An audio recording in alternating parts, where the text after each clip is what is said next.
રાજકોટના 18 વોર્ડના વિકાસ કામોની આજે મંજૂરીની બહાલી આપવામાં આવી છે। એક દરખાસ્ત એવી હતી માનનીય કમિશનરશ્રી દ્વારા, જે હોકર્સ ઝોન છે, છેલ્લા 10 વર્ષથી હોકર્સ ઝોનમાં જરૂરિયાતમંદ અને ગરીબ પરિવારો જે પોતાનું ગુજરાન ચલાવવા માટે રેકડી રાખીને બિઝનેસ કરે છે, તેને 500 રૂપિયાથી લઈને 1500 રૂપિયાનો વધારાનો એક દરખાસ્ત હતી કે 500ની બદલે 1500 રાખવા અને સફાઈ કર એ 500 રાખવા। એટલે જે 2000 રૂપિયા દર મહિને હોકર ઝોનના નાના વેપારીઓની જે એક દરખાસ્ત હતી, એમાં ભારતીય જનતા પાર્ટીના સૌ કોર્પોરેટરોનો એકમત હતો કે 1500ની બદલે જૂના 500 એમનેમ રાખવા અને 500 રૂપિયાનો સફાઈ કર વધુ એડ કરવો, જેથી કરીને રાજકોટમાં હોકર ઝોનની અંદર આપણે ક્યાંક ને ક્યાંક જોઈએ છીએ કે ભાઈ સફાઈની ઉણપ આવે છે।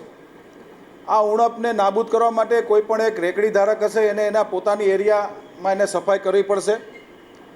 એટલે 500 રૂપિયા જૂનો દર યથાવત રાખ્યો છે અને 500 રૂપિયા સફાઈ કર એડ કરવામાં આવ્યો છે। એ એક દરખાસ્તમાં ફેરફાર છે। કુલ આજની રાજકોટ શહેરની રાજકોટ મ્યુનિસિપલ કોર્પોરેશનની સ્ટેન્ડિંગ કમિટીમાં 97 કરોડ 7 લાખ જેવી માતબર રકમના 18 વોર્ડમાં વિકાસ કામોને આજે સ્ટેન્ડિંગ કમિટીએ મંજૂરી આપવામાં આવી છે।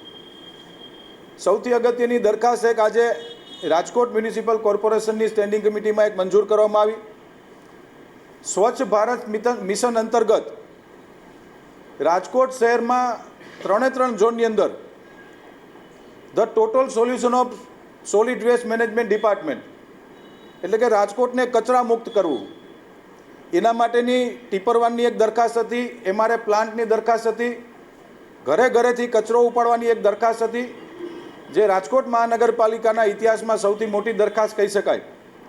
સ્વચ્છ રાજકોટ, ક્લીન રાજકોટ, ગ્રીન રાજકોટના સૂત્રને ભારતીય જનતા પાર્ટીના શાસકોએ જે શરૂ કર્યું છે એની નેમ સંદર્ભે આ એક દરખાસ્ત હતી, એ પણ સર્વે કોર્પોરેટરશ્રીઓએ મંજૂર રાખી છે।